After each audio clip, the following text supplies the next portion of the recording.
views and opinions expressed do not necessarily reflect those of Access Fort Wayne, the Allen County Public Library, or any other supporting groups. If you'd like to produce a show, call us at 260-421-1250.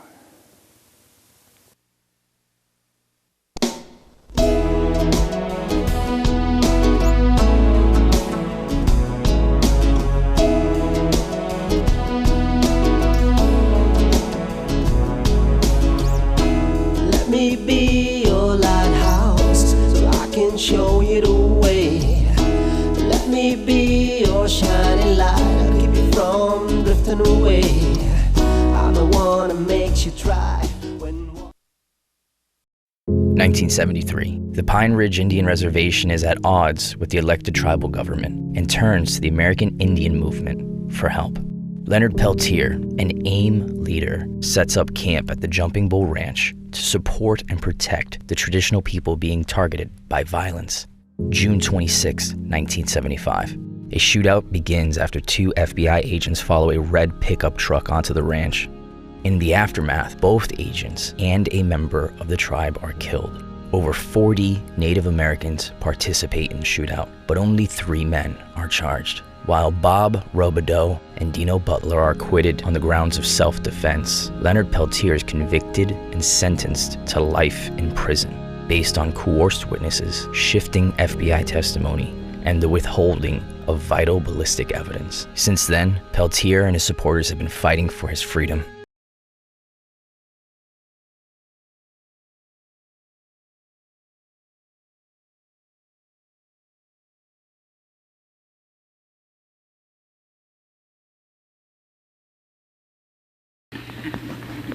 Hello. Hello. My name is Marla Robshin, and I have been intrigued with the international focus on your case. I would like to know what is the possibility of a retrial for you, since there's a whole lot of evidence brought forth that would exonerate you without any problem in the event of a retrial. Well, if I was to win a retrial, I'm almost positive I would not even be re-indicted. But the problem is to get the courts to give me a fair and just ruling. Hello, this is Patty Hunter of Patty's Page. Today on Zoom, we have 2 wonderful people. Terry Doran, who is my boss. Hi, boss. And Mr. Sheridan Murphy. Aho, my brother. Oh. And we are here. There's good news we have. Very. Mazel tov. Mazel tov, indeed. So you are the head of the international... I'm the former head. The committee changed a year ago, so I'm the past president of the International Leonard Peltier Defense Committee, and I'm currently the state executive director for the Florida chapter of the American Indian Movement. Those are you been with the American Indian Movement since 1984 or 5, something like that. You must have been a wee laddie. Yeah, I'm 61 now, so yeah, I was a wee laddie. I'm 73 this year. Oh, congratulations. Yes, the news about Leonard is incredibly good, especially this year was rough because of the parole denial. And it was a very tersely worded, not good for Leonard denial this time around. And there was a lot of dismay that Leonard wouldn't really have a good shot at a presidential commutation or pardon because of the parole and the way it was denied. But what changed? What changed was the president of NCAI, Mr. McCarr, was on the plane with Biden and actually took the time to have a discussion with him about Leonard's boarding school experience. And that seemed to begin a series of momentums that blew into when Biden went to Carlisle to turn it into a national memorial for the boarding schools, he asked several tribal leaders if he could do one thing for Indian country, what would it be? And all of them told him free Leonard. And then 120 tribal leaders signed a letter saying free Leonard. There was also some movement by the Vatican in that regard and a lot of other people. And that ended up, I think, getting us to this point. There was a lot of negotiations, but that snowballed from Mr. McCarro having a conversation with him on Air Force One about Leonard to the tribes getting involved. And Indian Collective, led by Nick Tilson and Holly McCarro, Mr. McCarro's wife, made a heck of a lobbying effort over the last 6 months with the White House and the pardon attorney to get to where we are, with frantic negotiations going on and nobody knowing whether this would happen or not. The day that it happened, usually pardons are all done the night before the president leaves office. But the White House actually told Indian Collective and other organizations that if they released Leonard, it would be the last act President Biden did. And it was. He did not sign that thing, or it did not get released anyway, until 7 minutes before Trump was inaugurated. Mercy.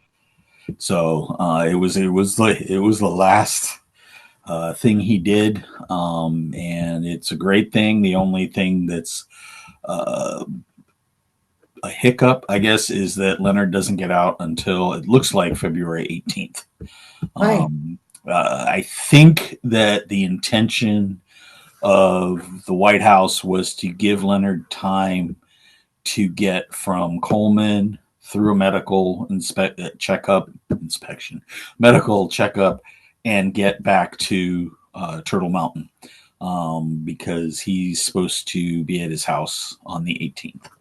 So, where's Turtle? Turtle Mountain is in North Dakota, almost to the Canadian border on the western side of North Dakota. So northwestern North Dakota. And that's where he's from. That's where his family is. He has a house there and some property, and that's where he's going on February 18th when he leaves here. How is his health? He's in great spirits now. His health is not great. He has diabetes. It is managed, but it's still a problem. He has had some eye issues. In fact, over the Christmas holidays, he was at a hospital because he had an eye issue. I think a blood vessel burst or something. Oh. And he was at the hospital, not even in the prison, and for several days until they figured out it was his diabetes and they got him treated in home or to prison. He has an aortic aneurysm, which is one of the reasons he needs to be medically checked out before he leaves. The preferred method, of course, is to fly him home. It's the most expedient. But if his aneurysm is too large, it's too risky that he'll have to be driven home. Because if you have an aneurysm that's too large, it could burst on the plane because of the pressures. So there's that. He has a heart condition. He has a bad hip, and he has an enlarged prostate. So he has a few issues. How old is he? He is 80. 80? He's 80 years old now. How old was he when he went in? He was in his 30s when he went in. He's been in almost 50 years. Yeah, it'll be 50.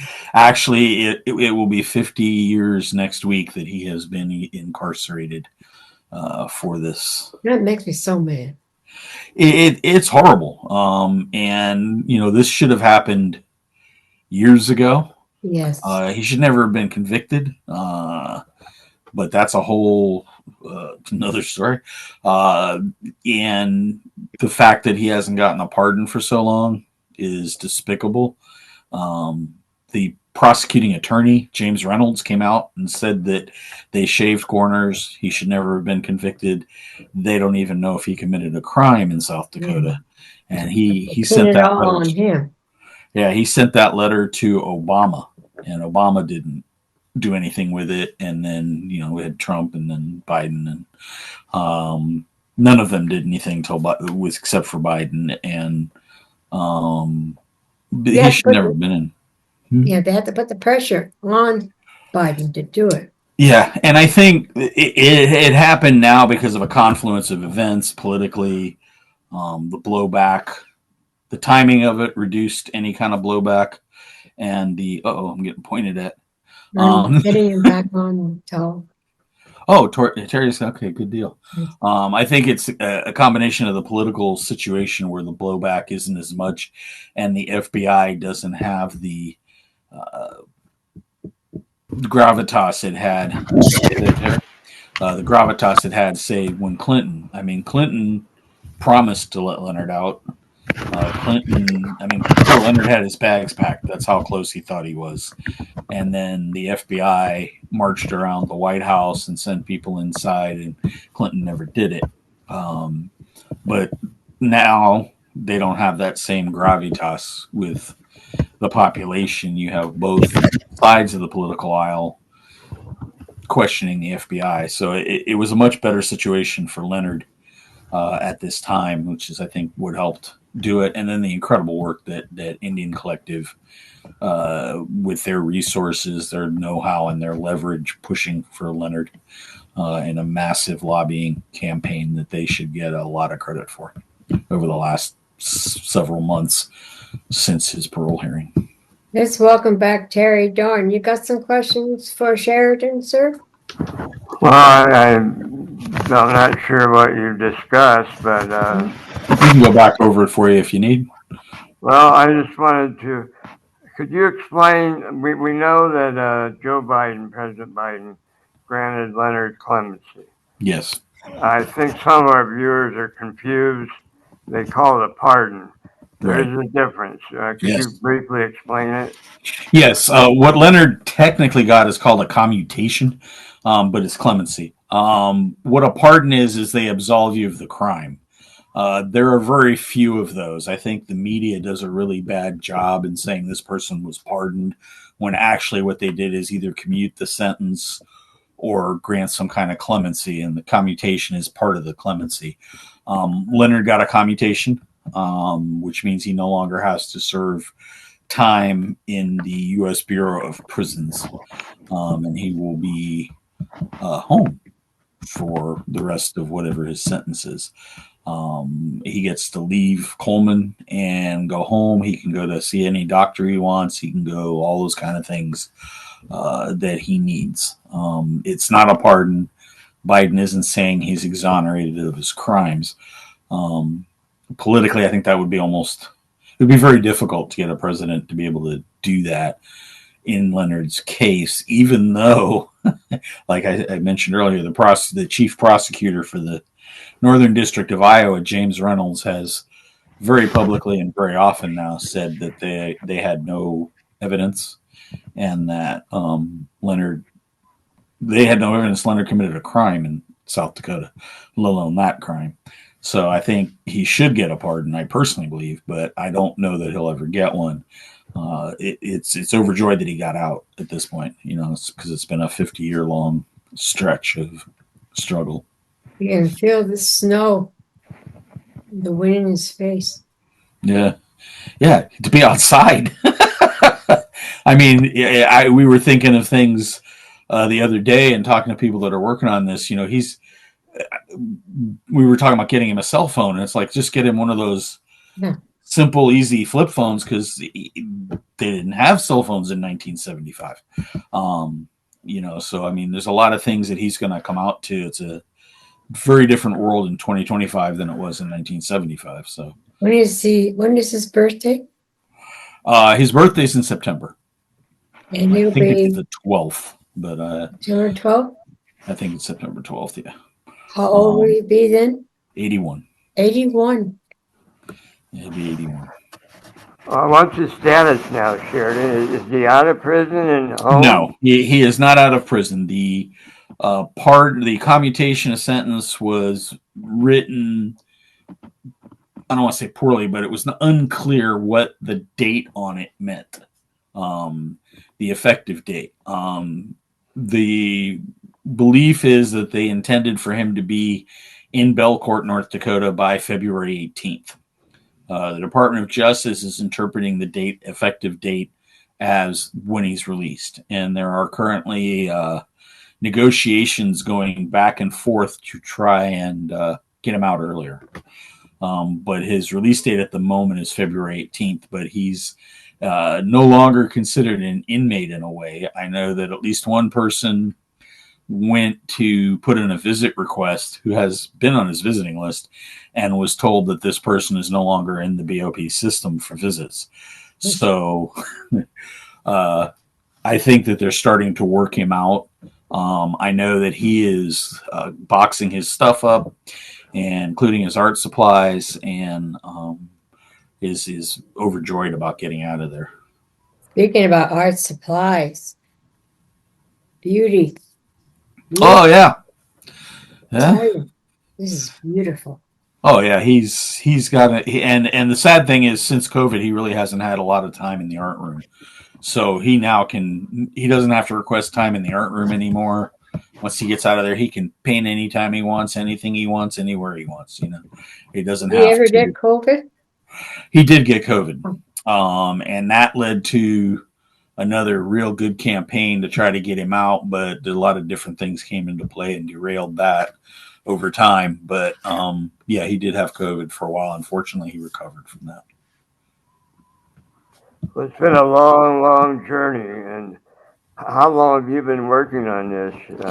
I have been. I've been both outside and inside of the committees that Leonard's has had since 1985. I was at the 1994 Peltier weekend. I helped coordinate some of the Bring Peltier Home campaign 4 years later in 1998. So I've been involved for a long time, and I think there have been so many people that have been involved in this for so many years that I don't think I think it's a we did it thing, right? But you have to acknowledge people like Gene Roach that have been doing this since it happened. I mean, Gene was 14. Oh, shoot. And she was there. Lenny Foster, who a Navajo Dene brother who is an AIM movement member. He's been involved with it since day one. Paulette, day one. And I think of people that have passed on. I'm going through all the people. Steve Robidoux, who started the Leonard Peltier Defense Committee. John Trudell. You just keep going. There have been so many people that have put forth so much effort over 50 years. And there's some people that have come and gone, but there have been people that have stayed with it. And I think they all should get, kudos. Jack McGee, who was Lou Gerwitz's paralegal, who never stopped fighting for Leonard. So there's a lot of people. I think that the effort of Indian Collective again, Nick Tilson, Holly Maccaro, those guys went above and beyond over the last 6 months. I mean, they were going for before that, but the last 6 months, they really got the tiger by the tail and just ran it home. And without that, he wouldn't be getting out. So it's just an incredible thing. And a lot of people were part of it. And I think all the people over all the years should pat themselves on the back, Been praying for him. Yes, I'm praying for him.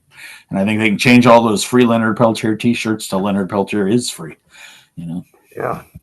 I was looking for my t-shirt. It says free. I couldn't find it. I've got so many t-shirts. You had a question, Terry? Or are you clear? Well, I was just going to say, back in 1989, I had the honor, really, of talking to Leonard when he was in Leavenworth Penitentiary. Oh, wow, yeah. He called into my community discussion program, Theater for Ideas, and I just wanted to add about what you were talking about, all the people. We have a clip, which we can show later, with a Native American from Indiana named Dancing Feather, and he came up to Leonard and took the phone and said, "My brother, we will pray for you, we will dance for you, we will beat the drum for you." And Leonard then talked about how much that meant to him Mm-hmm. from all the different people, like you just mentioned, so many you couldn't begin to name every one of them, No. and how it kept his spirits up. But we've invited quite a few people to Washington, D.C. on December the 9th. It'll be at 2:30 in the afternoon. All right. Any more questions? Anybody want to ask? Or? Yes, a gentleman is coming up to ask you a question. All right. Yeah, this is Dancing Feather, Leonard. Pardon? Oh, go ahead, you can tell. Leonard? Yes. This is Tom Dancing Feather, Bonjour Niji. I just wanted to let you know that there's many, many people that love you, and we are in your corner. Oh. We will sweat for you. Oh. We will offer the pipe. We will play the drum, sing, and we will dance for you. And we shall keep it up until you are free, my brother. Thank you. Thank you, brother. This is something I'd like to also mention to the audience here, is that Indian people have been doing this for me since the beginning of my arrest.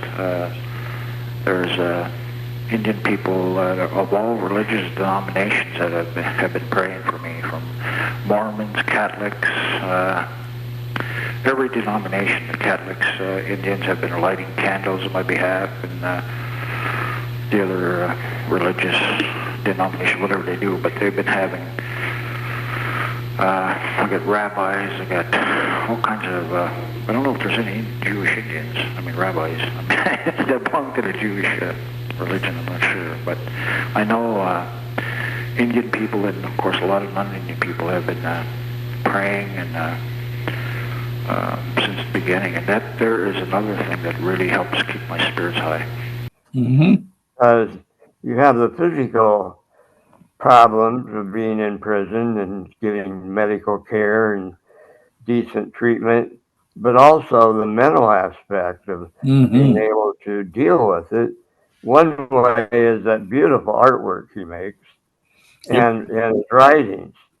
He has written some of the most progressive and beautiful statements I've read by anybody. Yeah. And my point of all this is, he's a rare man because doesn't seem bitter. He said, if this helps other people, then it's not really something that I regret. But he knows he was framed.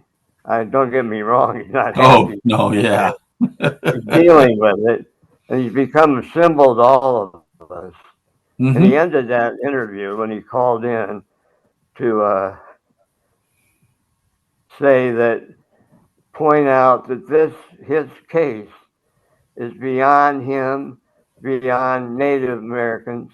It's for everybody. Mm-hmm. It's the justice system against anybody they feel is a threat. And they have the power, as you have probably talked before I got on the air, how they intimidated witnesses, and there were two other people that were arrested but acquitted on self-defense charges. Leonard said he wasn't even allowed to present that for his defense. No. So this could happen really to anybody that gets in the way of these big shot Justice Department. And that's why I applaud him so much. And I was thrilled to be one of those people that my show didn't give him clemency, but made me feel good. And I think he liked calling in. And then my guest was, do you know her, Yvonne Bushyhead? Yes. Yeah. She was my guest in the That's studio. another person that's been great, working great for woman. Leonard for so long. Is she still around? Yes.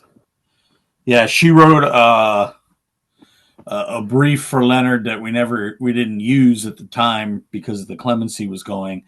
But yeah, she's still around, and she's still was very involved. Now he's getting out, so I don't know how many people. But yeah, Leonard's an amazing guy. I'm privileged to have had a lot of visits with him over the last 10 years.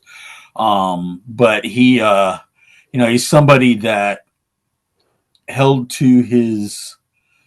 He could have said, "I did it. I'm sorry. You guys are right," and gotten out of there 20, 30 years ago. And he held to the truth. He held to his guns. He held to his principles.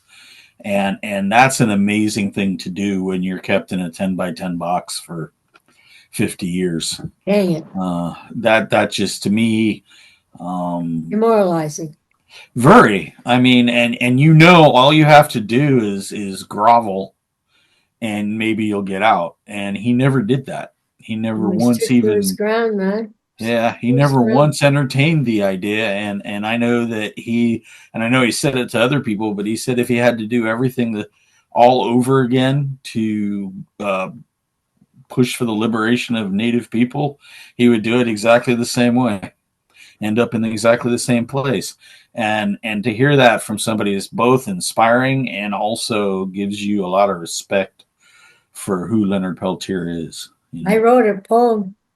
Oh, yeah? I don't know if I sent it to you. Just hold on, Leonard Peltier. Hold on. This is for Leonard Peltier. Many moons ago, something had happened. What had transpired during those dreadful hours? The days that led up to horrible slaughters.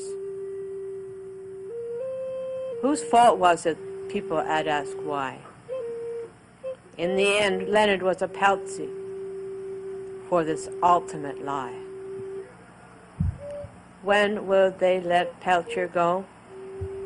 His hands are as clean as snow. Why are they holding him so? Will we ever know? Oh, Leonard Peltier, we're with you, son. Hold on. Ever since the settlers came forth in wagons, there was trouble with both races since day one. When the dust had settled, many lives were lost. And the precious lands the natives once held were no longer theirs to be hunting grounds. When will they let Leonard Peltier go? His hands are as clean as snow. Why are they holding him so? Will we ever know? Oh, Leonard Peltier, we're with you, son. Hold on. But I mean, and all the things that happened, whether it's I think the last push by Indian Collective is what finally got him out.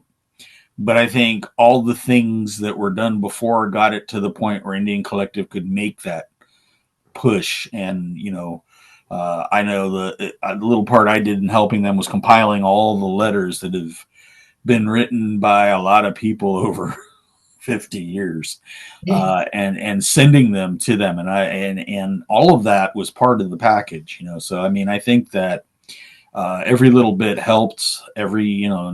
Every penny and nickel gets you to your million. And that's what this did, So I think everybody, as I've posted on Facebook and told people, this is we did it. It's not I did it and everybody.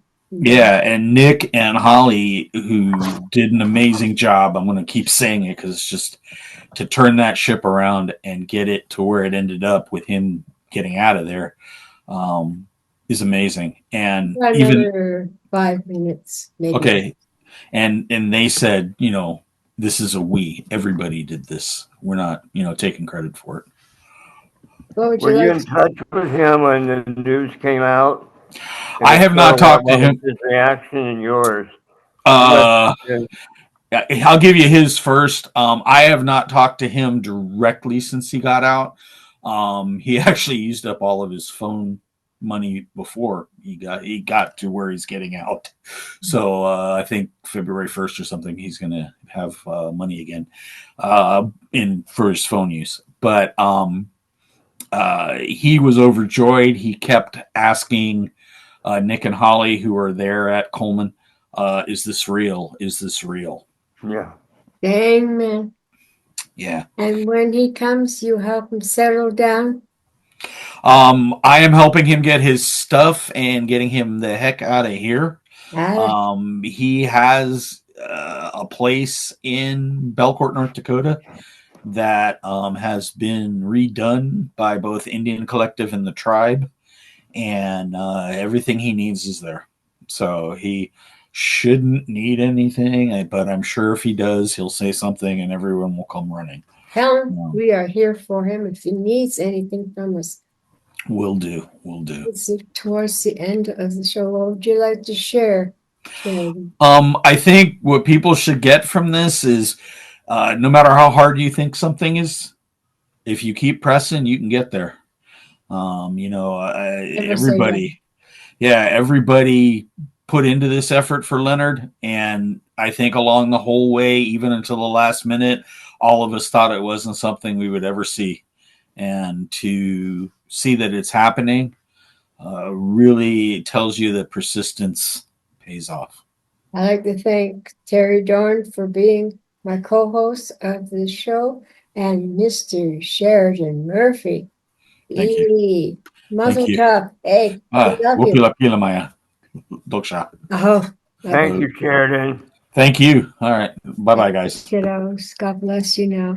All right. Creator be with you. And be with you. Godspeed, my love, until we meet again. You're always in my heart and every dream. Don't let this time